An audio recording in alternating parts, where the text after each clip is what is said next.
I would like to begin by acknowledging the traditional custodians of the land on which we meet today, the Arakwal people of the Bundjalung Nation, and pay my respects to the elders past, present, and emerging. Are you ready to win at the game of life? Well, throw out that rulebook and get down to the business of being the best and most authentic version of you. Welcome to the Human Design Podcast. We're changing the rules around success, abundance, purpose, love, and life, where we're creating a planet where everyone can thrive in a world that loves and supports each other.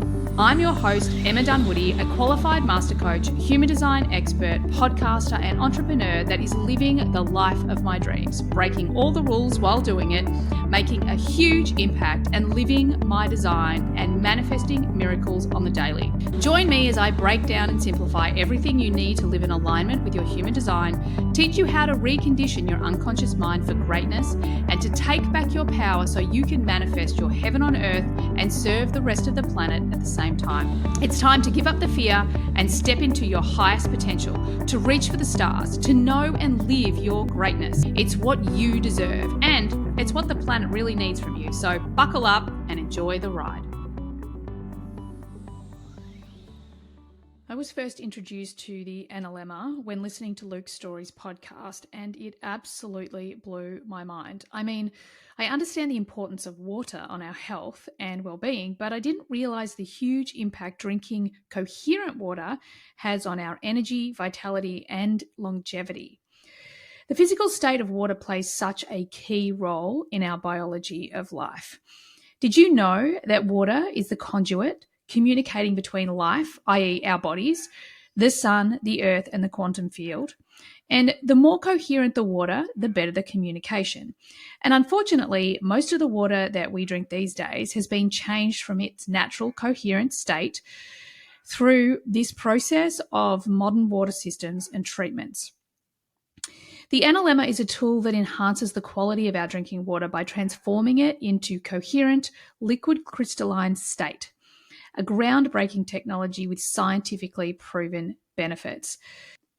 I first experienced the Analemma last year after hearing the incredible benefits they had discovered from their 13 plus years of research. These were including things like improved skin, increased energy, balancing the gut microbiome, and research even shows that the Analemma water reduces your biological age after drinking it for just 3 months. I mean, look, I've been drinking it now for nearly 2 years and look at me.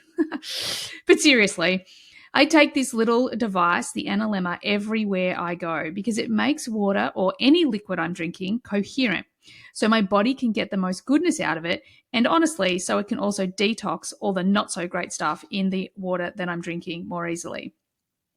So if you want to hear my first-hand line 3 experiences of the Analemma on my body, and you want to hear more of their powerful research, then feel free to tune into episode 231 of this podcast. Otherwise, if you're just ready to go out and grab one, follow the links in the show notes and make sure you use my unique code when at the checkout. Enjoy. On today's episode, I interview the incredible Cathy Heller. This was one of my all-time favorite interviews, and honestly, I could have spoken to her forever. I mean, growing up, I didn't care for religion. I pretty much gave up on God when my grandfather, my papa, died when I was 3. And of course, I was like, there can't be a God if you let my papa die. So I spent most of my childhood being very agnostic, being very judgmental, being very angry at all religions. Obviously, over the years, I'm in my late 40s now, I've really come to understand the wisdom that lies in religion when we get past the power play. And well, Cathy Heller was one of the most interesting people I have spoken to on this topic. She is a business and spiritual coach, a best-selling author, and host of the Abundant Ever After podcast. She's known for helping creatives and entrepreneurs turn their passions into profitable careers. Cathy has also authored the book Don't Keep Your Day Job, How to Turn Your Passion into Your Career, which shares inspiring stories and actionable steps for people looking to make their dreams a reality. Her podcast regularly features interviews with successful entrepreneurs, creatives, and thought leaders, offering practical advice and motivation. She is a business coach, a podcaster, and a mother of 3 daughters. She is married to Lowell, and together they live in Los Angeles. Cathy shares her journey of perseverance, particularly when it came to starting her family after struggling with infertility and undergoing multiple unsuccessful treatments. Cathy and Lowell were eventually blessed with 3 daughters. Cathy often speaks about her family life, including how she loves singing along to Frozen with her children and making buttered pasta at home.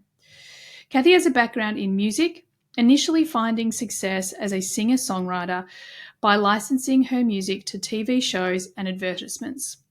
Today, she helps people align with their purpose and build fulfilling lives through her podcast, courses, and coaching programs.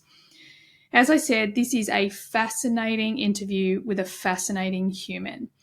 And before I let you get into it, I just want to let you know that Cathy is a 6'2" emotional manifester, left ankle cross of education.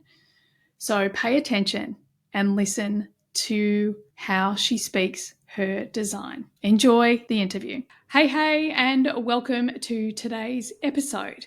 Well, I am so intrigued to talk to today's guest. I was so lucky to be on her podcast recently, and I think, Cathy, you said like 3 things into the first 5 minutes, and I'm like, oh my goodness, I want to have a conversation, cannot wait to have a conversation with you. So, Cathy Heller, welcome to the podcast. I mean, it's perfect. We're recording this on 11/11.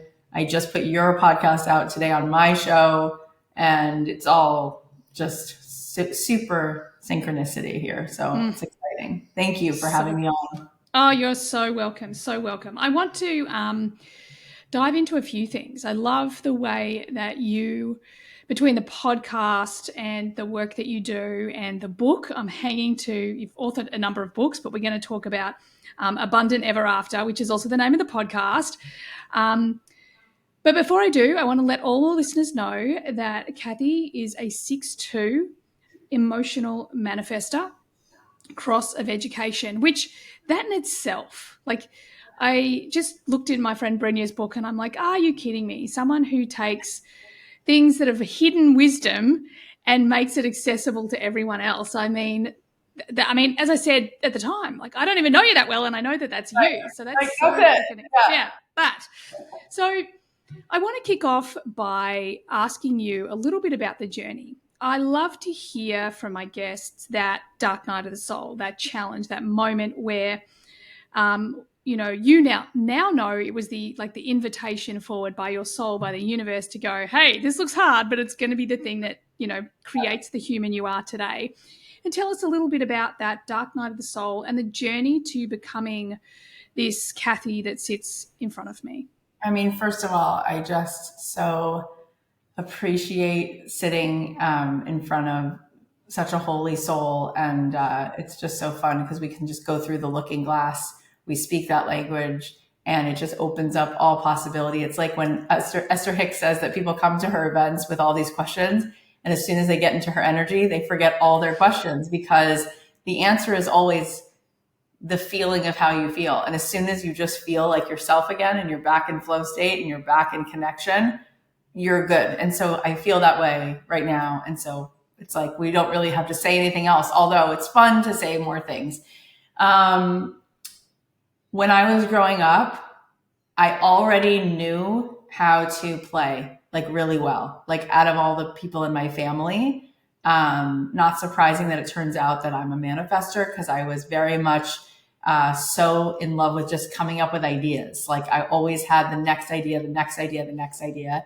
And I was lucky to grow up in the 80s and watching Rainbow Bright and like Punky Brewster. And I was very much identified with that. And later on in my journey, that felt like a burden in a way because I was always asked to hold for everybody the light, the possibility, and everybody else around me was kind of like drowning in sorrow. And also, I didn't have the words or the language or the tools to understand everything I just said. I just knew that that was a little bit more my temperament. My mom said since I was a baby, she'd walk into my room, I was smiling in my crib. She'd walk into my sister's room. My sister was, a little bit sulky, wanting more milk. I was always like satisfied. She's like, it's just the nature. She said when I was born, I wasn't crying when I was born, and I was just very peaceful. And she said to the doctor, like, is that normal? And the doctor's like, some babies are born like that, So that's a little bit like in my DNA. However, my family of origin, my parents had just a very just miserable marriage. Their marriage was horrible. And my mom and dad individually struggled with anxiety and depression. And they were really not right with themselves. Like they really were out of alignment with, being true to themselves. They didn't have any tools. They were super codependent. My dad was drinking. My dad had a lot of anger. He eventually left the family, but before he left, he led like a double life. And I wanted to make everybody okay. So I would just like collect everybody's pain, collect everybody's secrets, try to encourage, try to empower, when really I was missing out on having some childhood because I was parentified. I was very much in that role. And I was given a lot of pats on the back for having the capacity to take care of everybody. And yet I was kind of drowning in being invisible and not having access to my own inner world because I was really taking care of everybody else's inner world. And eventually my dad left, and then I was like in a preteen, like 12, 13. And my mom actually was suicidal. She attempted to commit suicide. And there was nobody else home. My sister at that point already had left the house. My dad had left. And I kind of like just survived, if I could, through high school. And just went through a very existential period of, I'm not sure why we go through this thing called adolescence to grow up and become very unhappy adults.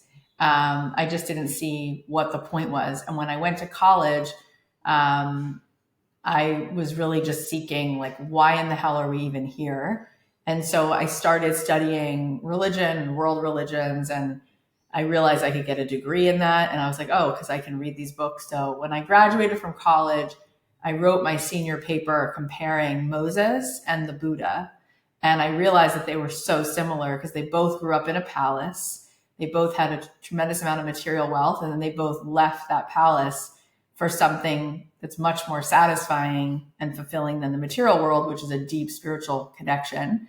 And then they both led people to what they both call in different ways the middle path, which is how we yoke together the spiritual and the material and find our way in this world while really plugging into the next world. And as I studied that, I was extremely drawn to that, and it really filled me up. And I went to Jerusalem the following summer after college, and I was supposed to be there for 3 weeks. And instead, I just kept extending my trip. And so I stayed in Jerusalem, and I lived in King David's old city in Jerusalem, walking on these 3,000-year-old stone steps. And I studied with this really adorable, very, very deep, very wise rabbi and his wife. And he was just really the embodiment of kindness and no agenda and extremely tapped in. And, when the student is ready, the teacher appears. Like, he was like the best possible teacher. It turned out, I found out like a year later, that he had been on Larry King with Deepak Chopra and Marianne Williamson. And the three of them had done a show on CNN where they basically all finished each other's sentences. And for a while, Rabbi Aaron, this rabbi, was being flown into Los Angeles to meet with, privately have sessions with Goldie Hawn and Kirk Douglas, who are both Jewish, but very woo and very introspective. And he did that for a while until he decided to just like really focus on his family and write his books. And I happened to literally bump into him in the old city. And he said to me, I can tell that you will, it makes me cry. He's like, I was 21 wearing a tank top and jean shorts with no, as far as I knew, no real knowledge. And he said to me, you have the capacity to be an incredible seer and a teacher. And his wife is this like unbelievably special person who analyzes handwriting and really can chart the stars. And they lived in the old city, and they invited me to stay with them and their 7 children. and I could not leave because I was completely and totally enthralled. And I didn't want to leave. I kept extending my trip, and I studied at his, at the depths of his wisdom, whatever pearls, and he taught me something deeply fascinating, which is that I am someone because I'm some of the one. And so each of us is, each of us is a masterpiece. We're a piece of the master. And he would talk and the tears would stream down my face because my soul recognized the truth in every word. And little did I know that 25 years later, I would put this out into my podcast and make his work accessible to, the millions of people that I've been able to meet. I mean, I had no clue that that was coming. I just kept taking the next half step. But that is the first journey of my sort of dark night of the soul. And what's so gorgeous, it says in Hebrew, Lifnei Refuah Hamaka, which means God puts the medicine in the world before you go through the test. That the medicine has already been created for whatever test you're about to go through, that the antidote is already there. And when I look back, everything in my life turns to wisdom. And I'm so grateful because had I not had this deep, existential, lonely, grief-stricken life at some point, I wouldn't have deeply reached for so much. I wouldn't have sought out so much.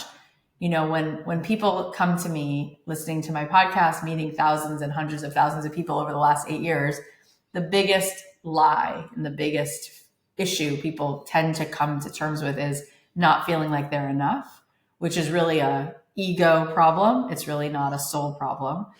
And when you have a mother who's deeply depressed, who tells you she doesn't think she's enough and she doesn't think you're enough. I used to beg her to stay in the world, and she would say, "You're not enough to live for. I have to have." Ooh, ouch. And it's very, very, bizarre to say those words when you actually live through that.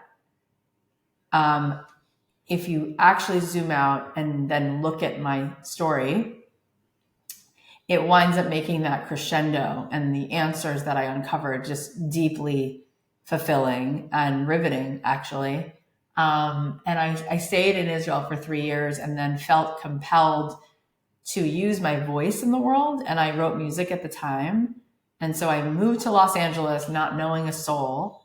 And I started to write music, and I wrote music for 10 years. But while I was doing that, I have to I'll sidebar for a second and pause, but Rabbi Aaron taught me sort of the real secret to essence of how to manifest in this world. And it became embodied in me. As you said on the show, it went from something in my head to just something in my lived being. And so I can share with you, because I think it's extremely interesting what he shared, and I wrote a lot about it in the book. But that is what kind of opened the portal for me, so that the next 25 years have been really quite extraordinary. Wow. Oh my God. Like, so many questions. Wish I was there with you. Need to know everything.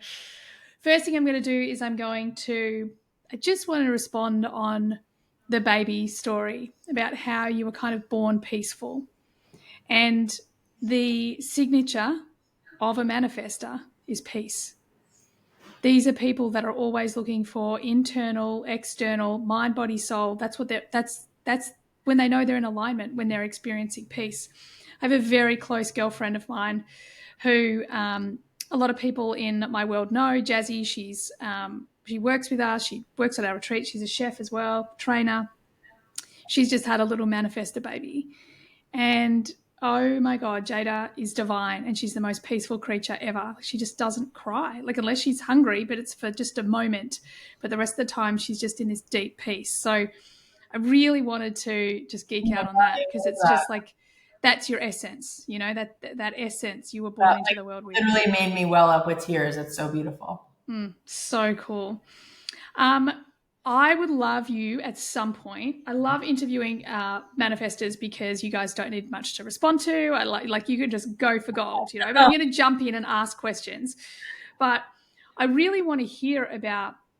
I'm so fascinated about what it is like to be invited in and to be like, what's the physical, emotional, spiritual experience of being in this man and his wife, like being in that energy? Like, what is that even like? So that's one part. And then I really want you to come around to the middle path, because I think one of the probably 2 years ago, I started to get into sacred geometry. I really want to get, I'm about to get a couple more tattoos, and I want to get Metatron's cube. But the other one that fascinates me, and I'm considering having like literally just right here with a dove, because I'm a manifesting generator as well. One of my highest values is peace, is the Vesica Pisces, because I'm obsessed with the middle path. Like, there's so many spiritual people that just, you know, you'll hear them say, oh, I'm done, I just want to move on. And I'm like, well, clearly you're not done, because isn't that the whole purpose, that you love where you're at? But then there's so many other people that are like denying the spiritual. And I'd love you to talk about the middle path. Like, what is it and how do we walk that middle path? Oh my gosh. Okay. Over to you. So I love that question. And I love both of these questions. And I've never been asked either of these questions. Oh, yay. And they're really just so juicy. So the first answer to the first question, I will say it this way, is that, you know, in our actual physiology, we have a certain capacity for what feels familiar.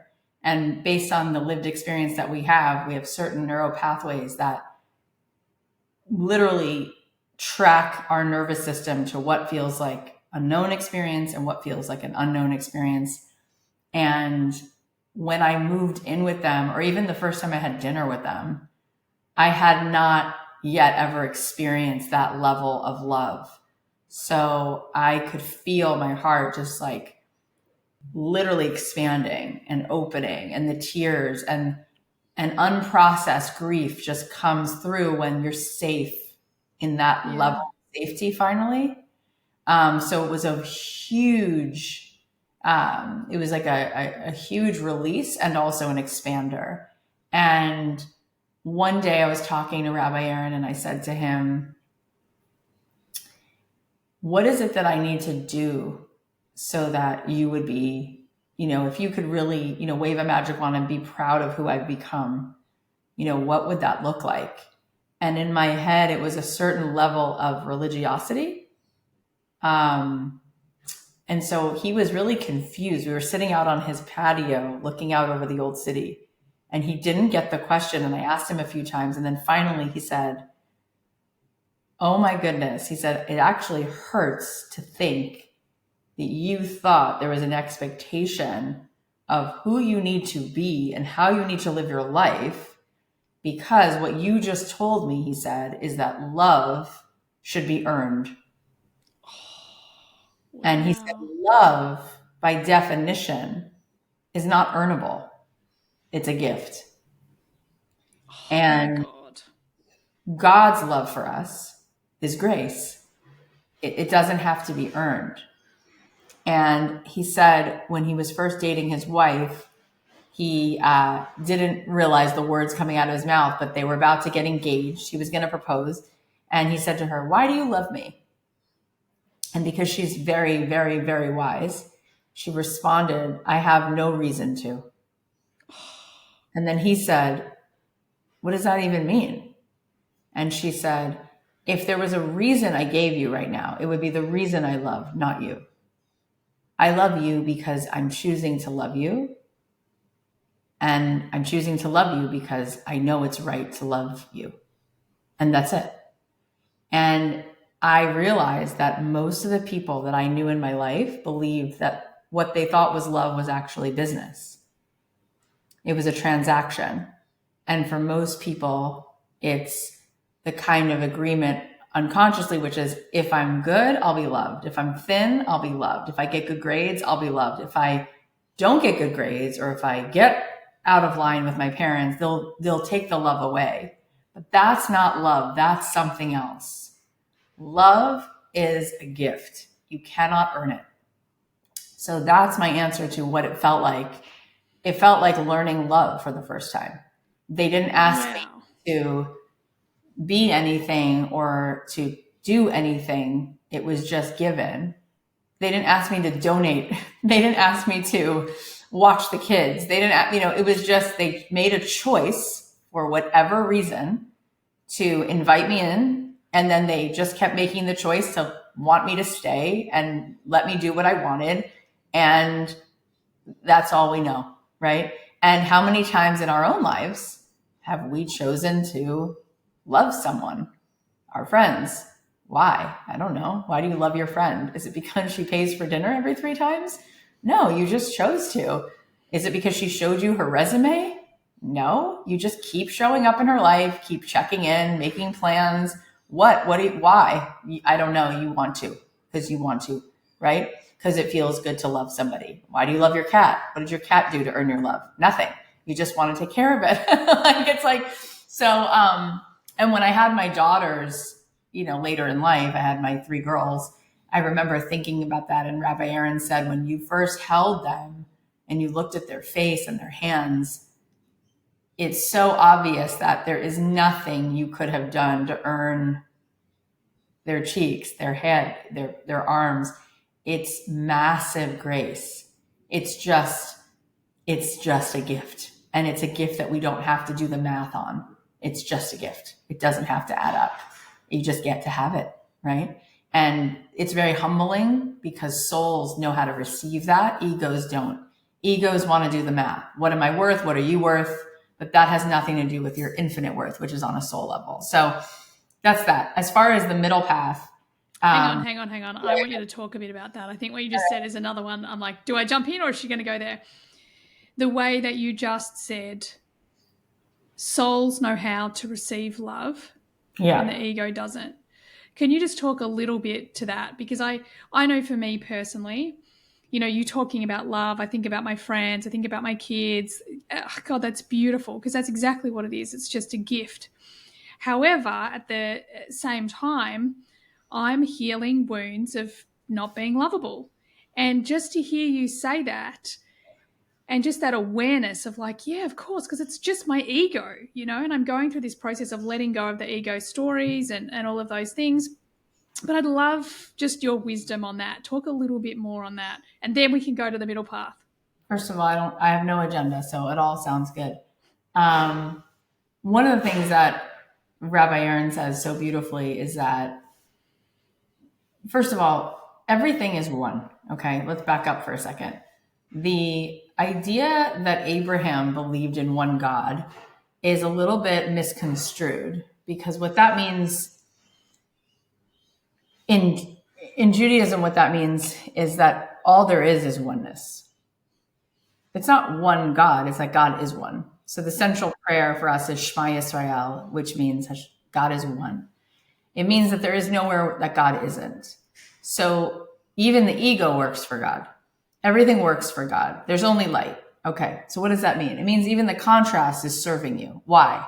So Rabbi Aaron would say that if Batman did not have the Joker, there'd be no Batman.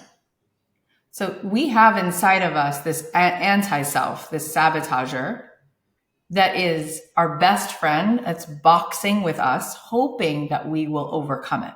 And then it will bring us the next level boxing ring. And then the next one and the next one.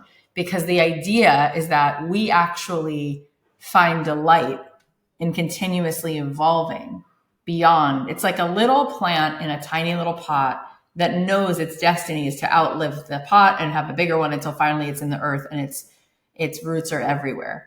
That's the ego. So there's something just beautiful about that journey. It's a really wonderful journey. Okay. So we should have a lot of love and respect and awe for the whole thing. And when we're not loving ourselves, we are caught in the story of separation, which is the story of the ego, which, Deepak Chopra said to me, say, I am Cathy Heller. So I said it. And he said, okay, Now say, I am Cathy. And then he said, does that feel different? Do those feel different? I'm like, yeah, it actually does feel different. And he's like, yeah, well, one, Cathy Heller is like, there's a lot of stories because it's your surname, right? Your last name. Just Cathy, all of a sudden there's like this softness, this Cathy person, this Cathy. He said, now try this one. Just say, I am. And he goes, does that feel different? And that feels so different. So the place we want to live in is I am. And the part that feels unlovable is the story that's attached to the personality. And the personality, the good news is that's not your essential self, because the personality has changed so many times. Like, you had a different personality, you had a different lunchbox in fourth grade, you had a different friend group and a different CD that you would listen to in high school, and then you had a different haircut, and it, like, the personality is, but the essence of the person, the essence of the soul is always and always was and will be. And that's the part of me that my mom said, you didn't cry. And there was something really peaceful. And that was you. There was like that's really you, right? Actually, in Hebrew, we believe that your parents have prophecy when they give you a Hebrew name. And these Hebrew names are words that really evoke so much more than names, like, regular names. And so my Hebrew name, it's Bracha Chava, which means blessed life. Chava was Eve. Eve is Chava. She's the mother of all life. So that's a lot more like my destiny track becoming that than my name, which is a little more tied to the personality, the ego, which is also really interesting. But the more we access, which we can continue to talk about, sort of the equanimity, when we come home to ourselves, the mind. When I came to LA, I wound up being really interested in studying meditation, and I took a few classes at UCLA at the Mindful Awareness Center, and then I stayed there, and then I worked with a teacher, and kind of learned how to facilitate mindfulness practice, and that was in 2007, 8, and 9. And what I came to understand is that the mind is like the top of the ocean. And if you were to stand and look out at the ocean and you were to describe it to someone who's never seen the ocean, you might say the ocean is defined by waves. They move. It's always moving. It's choppy. But if you went into the ocean and you went down 10 feet, it's so still.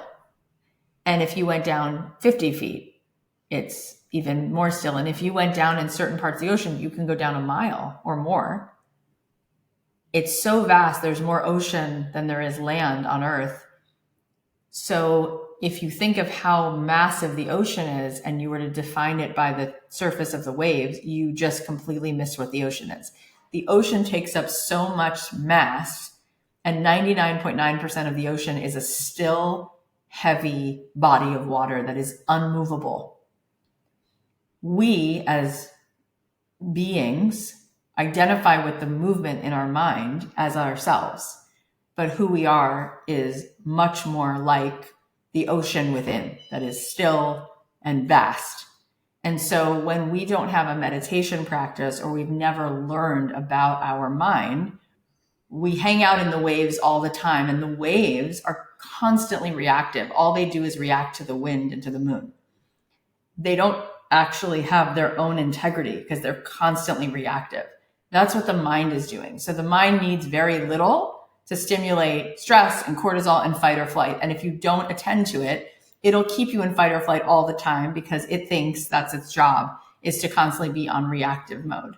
When the most powerful people are coming from a state of the integrity of the equanimity and the love and the oneness. So the more you start to understand that you're not the blizzard of the mind, you're looking at it, it feels like being Christmas Eve standing in the living room. And instead of standing outside in the snowstorm, you're in the living room looking at the snowstorm.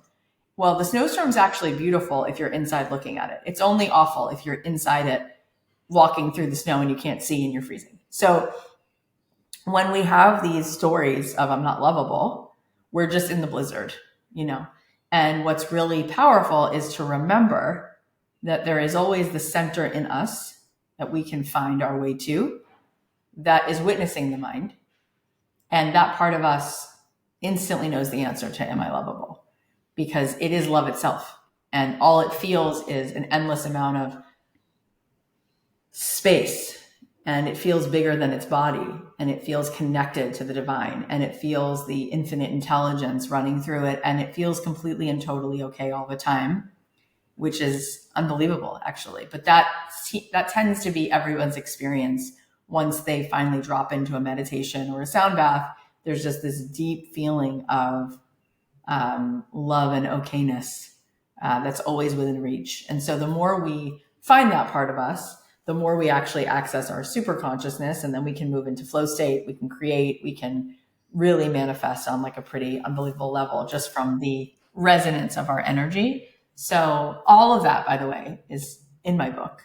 But that's kind of been my work is, as you said so powerfully, my human design. I learned that today from you, is making the spiritual real, helping people access it. And, that's what I love to do. Oh my God, that is all so beautiful. And just before this interview, I ran a class in my Authentic Success Club. And one of the things I was teaching them was one of the meditations that I think is the best way to amplify your authority. And it's the heart-brain coherence. When you put your hand on your heart, breathe in and out through the heart space, like it takes 90 seconds. It's so simple. And as you were speaking, when I was leading the meditation, but obviously doing it at the same time. And I just feel like the whole door, like the doors open, and I'm just like plugged in to the universe and to love. And I think that's the thing that I really want people who are listening to hear. Like, it doesn't have to be difficult. However, one of my favorite intentions that I got from my dear friend Corinne is, may it be gentle, may it be profound. And I think that's what you're really talking about, like that it's not, it's something so profound to understand that the depths of the ocean are so still. The depths of us are so incredibly still. And it's not that hard to build a habit to easily access that. And just listening to you, I'm like, oh my God, it's exactly what I needed to hear today. You're awesome. Thank you. You're awesome. I just learned so much from you as you just shared. It's amazing how we don't realize how much we're learning from each other all the time. Yeah. The idea of the middle path, by the way, is super interesting to me because I think the brain has a really hard time being with what is. So it wants so much to not be afraid. And the thing that fear does is it wants to control so it doesn't feel scared. It wants to control. So it puts things into black or white. So people are either identifying themselves as spiritual or they're not spiritual. They're interested in the practical, strategic, analytical mind and the things that we have to get done. Or they're, oh, you're out there, you're woo, whatever. The truth is that, for example, King David, who was one of the most impactful people. He wrote all the Psalms. As I walk through the valley of the shadow of death, 120 or more of these beautiful Psalms. He was both a deeply spiritual person and very much materially wealthy, right? He reigned an empire. We don't even, even the Kardashians don't have that level of, right? I mean, this is big stuff, right? And I think those things can go together.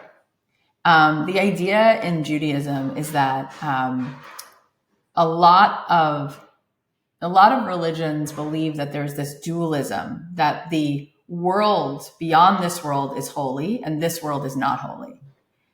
What we believe is God is in everything and it's our job to reveal the sparks in everything because it's everywhere. And so then we don't have to go anywhere else to access the deep profundity of the infinite intelligence.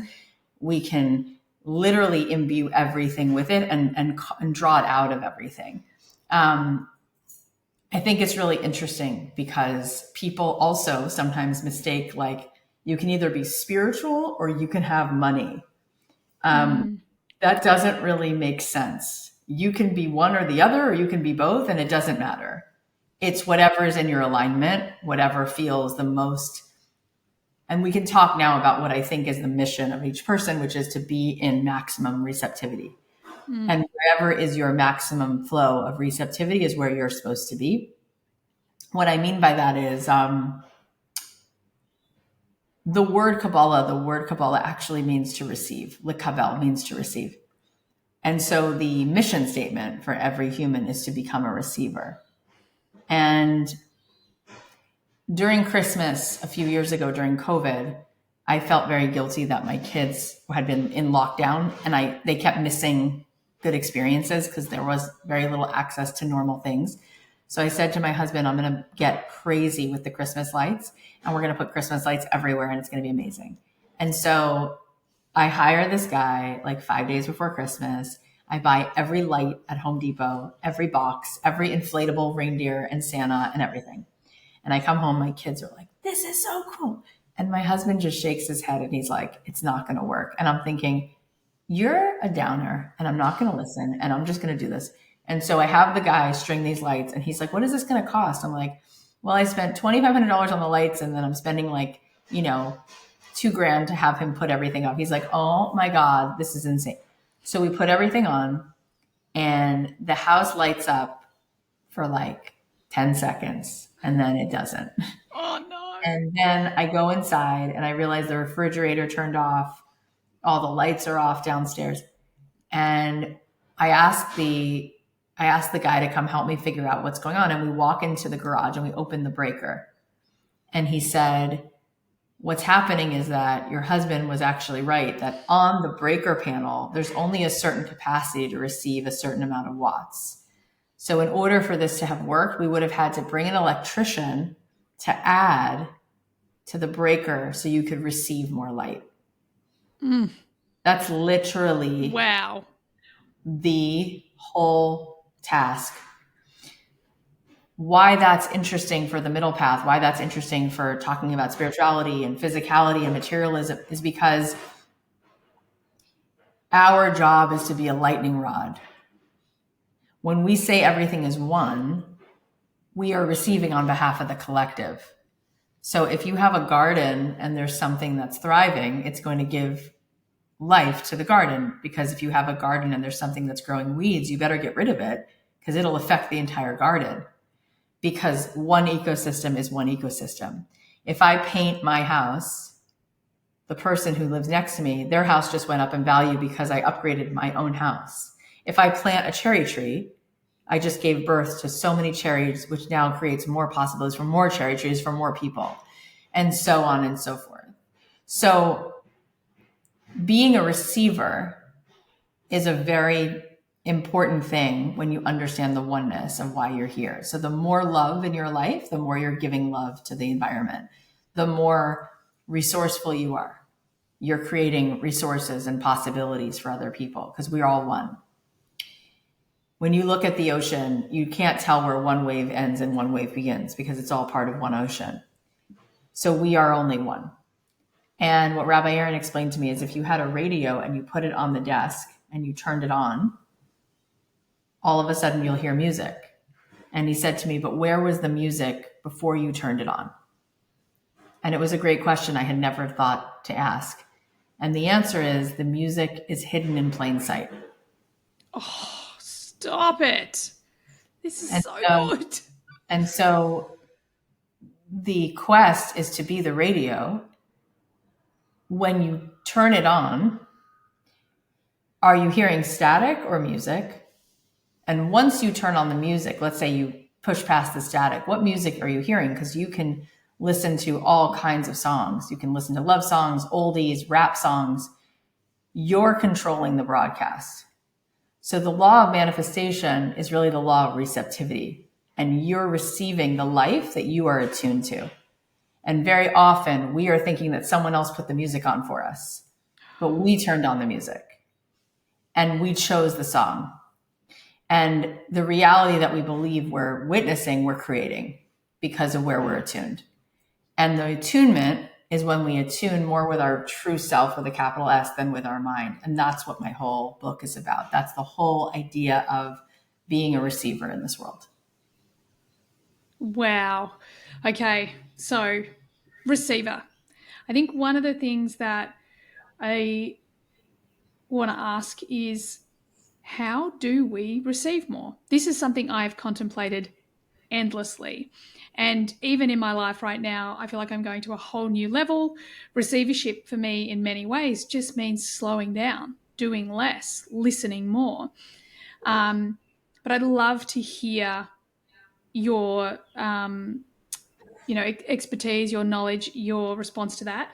And then I would also love to allow you to head into this, what you kind of alluded to in the beginning about manifestation and this specific piece. And maybe the receiver is the thing, but I'd love you to head in that direction. And I'm just going to be over here listening, and I feel like all of my DNA is upgrading. My consciousness is rising just listening. So loving it. I love that. So that is the beginning of the conversation around manifestation. And then it keeps going into really being attuned to having dominion over your vibration, because your vibrational signature is what turns thoughts into things. And to say more about that, energy creates matter. Matter doesn't create energy, which is why Abraham, when his parents, this is before there was monotheism, they believed in these little idols. He was like, that can't create anything. He's right. Energy creates matter. Matter, like a little statue, right? Can't do it. But the energy that's, within everything, beyond everything, is what creates fire, water, like light. Okay. So our energetic imprint is the tool, it's the pen in which we draw our life.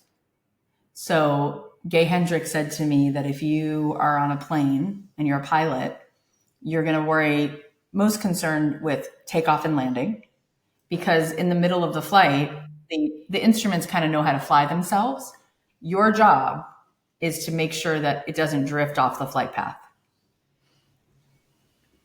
When we let go of the mind, when we are in a state of homeostasis and equanimity, the flight path knows exactly what to do, and we will just meet synchronicity. The love song will be playing nonstop. Our job is to watch the drift. When we go unconscious, when we go into fear, when we try to be the control, when we believe that we're lacking something, when we feel urgent that someone needs to approve, or money needs to come in, or something has to change in our experience for us to feel whole. So often, when I ask people what does abundance mean to them, they tell me they want more money, a nice car, a nice house, all these things. And I say to them, that's great, but I believe you have way bigger dreams than that. I believe what you really want is inner peace, flow state, connection, a mystical experience every day. Yes. And then they're Freedom. like, yeah. So that is actually the list of things we really want. And that is actually available every moment, now. There's nothing in the future that needs to happen. In fact, by very definition, that is all encapsulated in our wholeness. When we arrive at our own door, we feel authentically whole. That is how we start manifesting, because wholeness attracts wholeness.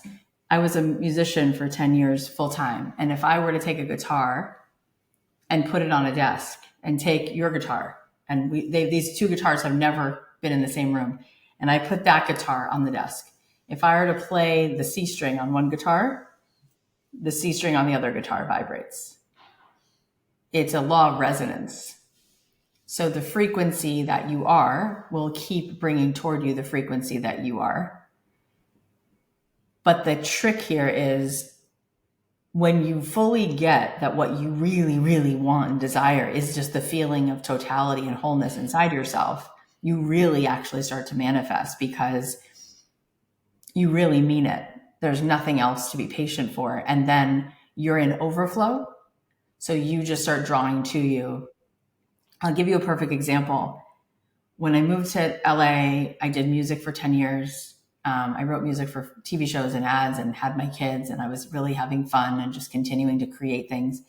And then I started a podcast, and a friend of mine said, let's go to Podcast Movement. And I'm like, what's that? She's like, it's a conference and you can, enjoy kind of learning about podcasting. Okay, fine. So we get there and everybody's in this room networking and passing out business cards. And I've never had a business card in my life. So I'm like, I don't have a business card. So I asked her, what is this really about? Like, what's the payoff? And she said, well, if they're being honest, the only person they really want to meet is the head of Apple Podcasts because he's here.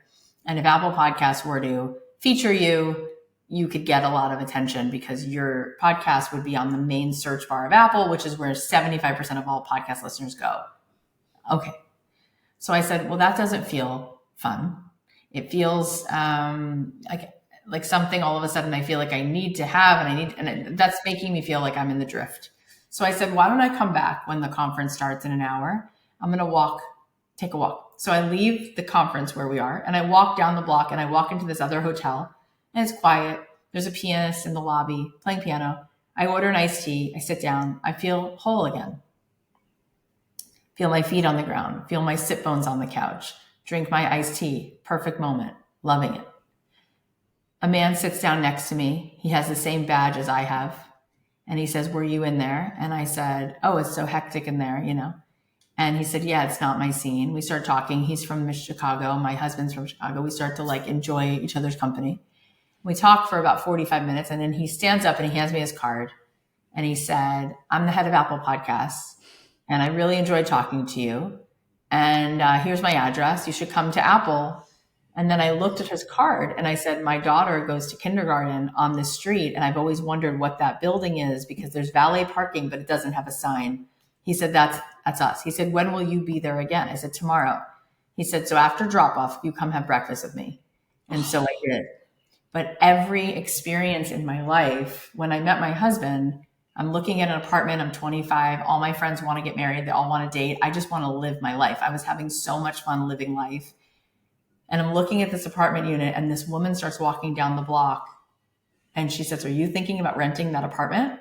And this woman's 70 years old. And I say to her, maybe. And she said, everyone who rents that apartment is a girl your age and they always move out after a year because they get engaged. So you should move into that apartment because it has good energy.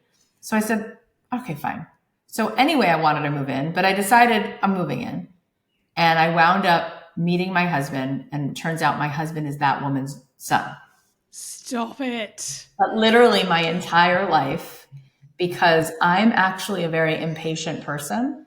I write really quickly. My handwriting's terrible. If my kids are putting on their shoes, I'm ready to go. Let's go. Put your shoes on fast. And the reason I say that is because I wouldn't be able to be patient. I wouldn't be able to say, oh, I'm only going to have fun once my podcast gets number one. Oh, I'm only going to be able to have fun once I get engaged. I'm having fun now.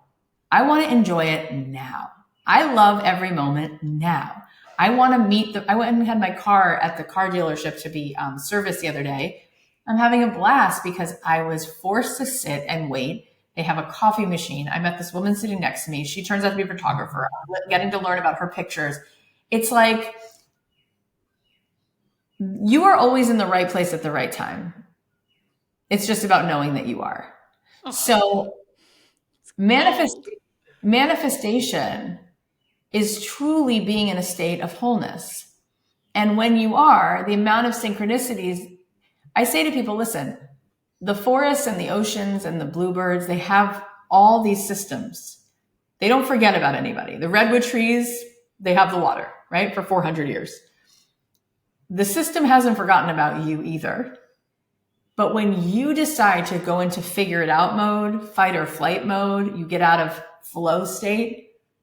Now you're trying to figure out what to do to be happy at some point in the future. And we've missed the whole thing. But when you're in service, when you're feeling in love with life, you feel life loving you back, you feel gratitude, you have an open heart, you're going to have creative ideas, you're going to try things, you're going to go for things, you're going to meet amazing people. and you just have a blast. Like everything feels fun. And so that's to me a lot about the manifestation. And I want to say something else about what you asked me. I also believe, though, and agree with you that part of all of this is what you said. Because you said, well, what does it mean if I feel like slowing down and I feel like I'm in this season, right? I actually think that that's more about truly manifesting, because I think that there's an illusion that to have really manifested well, you have bigger piles of things. And I don't think that that's true. I think to have really manifested well, there's just a deep sense of peace and ease and lightness of being. I think that we have fallen victim to a story that says to live a big life and to manifest well, you are meant to have $1 billion. Well, for some people, that is literally their assignment, their divine assignment. And because it's just what is, right? Because as they continue to wake up every day and choose their alignment just keeps leading them to this place and this place and this place. And JFK was meant to be JFK. And that's just the way it is. Okay. But putting your ladder on other people's wall is a problem, because a fig tree needs to be a fig tree. And not all of us are meant to have the exact same sphere. Some people's divine assignment is to touch one life in their lifetime, and that one life is their own. Some people's divine assignment is to touch millions of people. The way you'll know is where the drift comes in, right? When there's ease and flow and joy, and then you just keep being used. It's like in an orchestra. There's brass instruments, there's wood instruments, there's the little triangle, there's a big cello. The cello would not be in alignment if it sat in the corner collecting dust and was used as a shoe rack. And the triangle would not be in alignment if it wanted to lead the whole band. It'll find its place of exactly what it needs to do as it continues to just keep choosing to be in service and choosing to be in flow. And I think what you're recognizing is just that in this season, what's next for you to manifest is the deep nourishment of tending to the garden within and continuously deepening as opposed to going out wider. Oh my goodness. I mean, #nailed it. That was freaking gold. Gold. And I could just sit here forever. I was even just thinking, because I'm really practicing, my coach actually said to me, he said, do you know what Anima Mundi is? And I'm like, no, I don't know what that is. And he said, well, I'm not going to tell you. I want you to go and look it up and just see what comes to you. So I go and I look it up, and it turns out that this is the soul of the world. It's Greek. There's all this history behind it. But the thing that really stood out for me was that my favorite book on the planet is The Alchemist. And The Alchemist is the journey of the boy learning how to hear the soul of the world as it guides him to the treasure that lies within him. And I'm like, that. So that's what I've been practicing, right? That is what, real, what I think manifestation is. Like, it's even for me, I'm stepping away from what do I want to manifest to my new intention is this whole beyond my wildest dreams, like, because I feel there's so much more in there.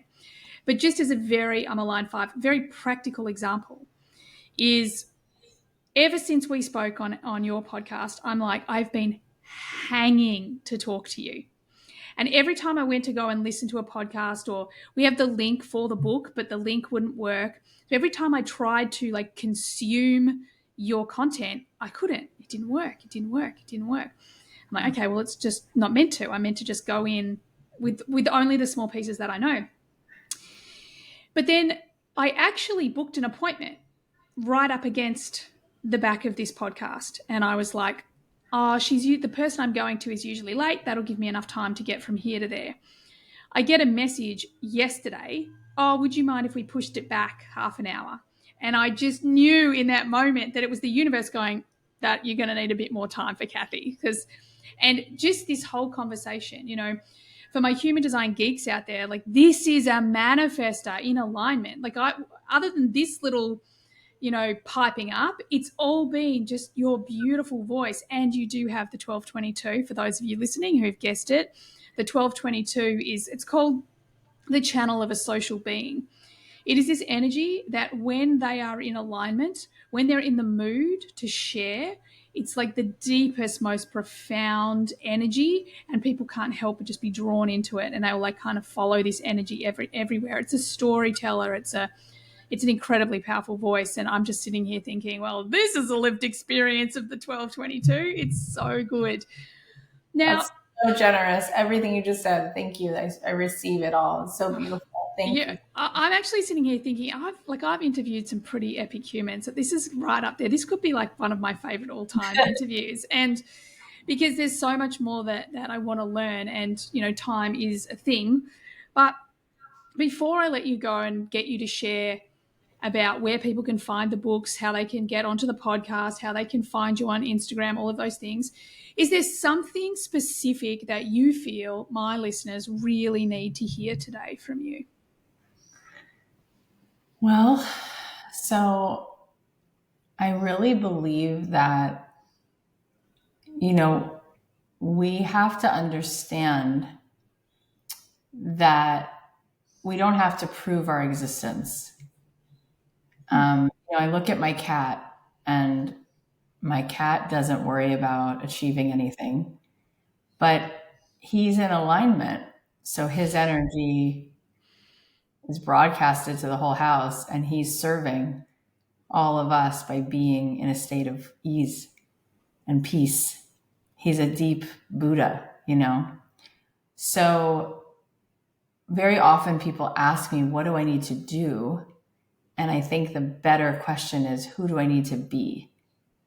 And when we return to a place that feels like what it means to be in the moment, fully arrived, fully filling up our bellies with the beauty of the moment, first of all, it's a big relief that you don't need to be more or do more to get to some better state of approval. But really, truly, you're elevating the consciousness of the planet by actually taking it in, being where you are. And in terms of what to do, I often tell people in the morning, the same way that you select your clothes, I want you to select how you want to feel for the day, because you get to choose that. It's the radio. So close your eyes and ask yourself, how do I want to feel today? Is it ease? Is it surrender? Is it playful? Is it sexy? Is it alive? Is it authentic? And then feel what it feels like in your body for 90 seconds to feel totally surrendered or at ease, or whatever feeling it is. What is the feeling? How do you memorize that feeling in you?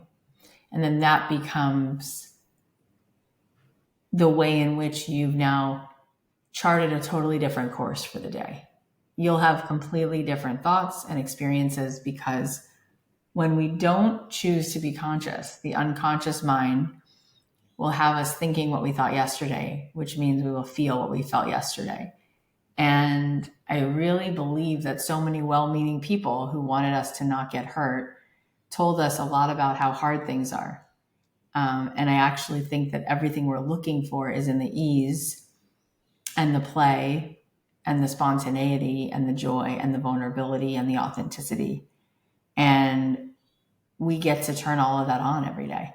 And when we do, all of a sudden, we realize the most impressive people are the people who are the most loving and in the moment and in flow. They're not the ones who try to prove anything to anyone. And all of a sudden, we'll start to tune into the radio station that other really holy people are tuned into, and they'll bump right into our lives. And that's really fun. So I would say play a game with the universe. And you've tried it a million other ways. see if you can tap into the radio station of that higher equanimity in you, and the peace and the well-being and the open-hearted and the I am. Try it. See what happens if you spend the rest of the week in that space. Does that move the needle on your life more than trying to strategize it? Oh my God, I love it. I feel like I'm just having that moment now because I've been so in the moment, surrendered all of these things that I'm working on, and just to be here and having this conversation, I feel like, it's like I just sat down next to the head of Apple. So Cathy, so much. Thank you so much for being beautiful here. Question. And yeah. Can you let all my listeners know where they can get more Cathy Heller in their life? That's so kind. Yeah, the podcast, we've done 925 episodes. Wow. It's called Abundant Ever After Podcast. The book is called Abundant Ever After. You can find the podcast on Apple or Spotify or wherever. And then the book you can get on Target or Amazon or Barnes & Noble. And if you go to cathyheller.com/book, we have all these really cool bonuses because we obviously want to give extras. And one of the bonuses is like a 5-hour workshop that I'm teaching on how to deeply rewire your vibration and manifest with ease. And then there's a morning journal and some affirmation cards, and all those are just bonuses for buying the book. So you should buy the book if you'd like to, and then go to cathyheller.com/book and we'll send you the extras. Amazing. Oh my God. And I just love how, the way you teach to manifest is really from this whole space, like you said right at the beginning, that it's not about the material output. It's about the being that is creating the frequency, and then that frequency calls in, incredible things. So, oh my God, this has been one of my favorite. Thank you so much, Cathy, for being here with me. You're such a delight, and you asked such good questions that many of which I've never been asked. So that's really a testament to how in the moment you are and awake. It's really cool. Well, thank you. Thank you so much. And to all of the beautiful listeners out there, thank you so much for being here. I trust you got what you needed from today's episode, and I so look forward to having you on the next one. Bye for now. Thanks everyone for being here all the way to the end of the podcast. I hope you got lots of value out of it. I certainly had a lot of fun doing it. Could I please ask that you share this podcast with friends if you found it valuable? And also, bonus points, could you leave a review for me as well on Apple? It would be greatly appreciated. If at any point you would like to be on the podcast, or you've got questions that you'd like me to discuss on the podcast, by all means get on my socials and DM me. Everything you need is there in the show notes. Have an awesome day. Bye for now.